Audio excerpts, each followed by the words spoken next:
تو وہ بھی بیعت میں شامل ہو چکے ہیں، ہمارے خاندان قادریہ کے حلقے میں داخل ہو چکے ہیں، اس روحانی سفر میں داخل ہو چکے ہیں۔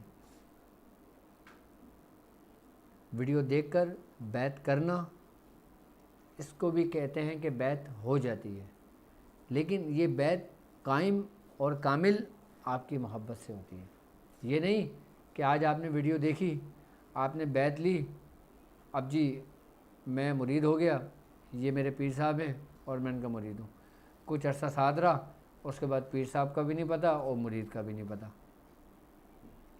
جب آپ بیعت لیں، اس ارادے سے لیں، اس نیت سے لیں کہ آخری سانس تک میں اس عہد کو، اس بیعت کو نبھاؤں گا، کیونکہ اللہ رب العزت خود قرآن میں کہتا ہے کہ نبی جو تمہارے ہاتھ پہ بیعت کرتے ہیں وہ اللہ ہی کے ہاتھ پہ بیعت کرتے ہیں، اور جو لوگ اس بیعت کو نبھاتے ہیں، اس عہد کو نبھاتے ہیں، اور اللہ رب العزت ان کو اجر دیتا ہے، اور جو لوگ اس بیعت کو توڑتے ہیں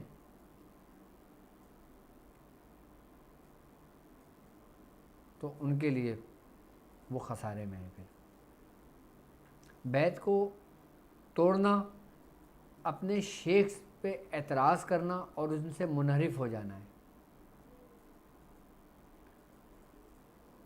بیعت کو توڑنا یہ نہیں ہوتا کہ میں نے بیعت کی اور میں اپنے شیخ کو بھول گیا، کچھ عرصہ گزر گیا، میری بیعت ختم نہیں ہوگی، بیعت قائم رہے گی،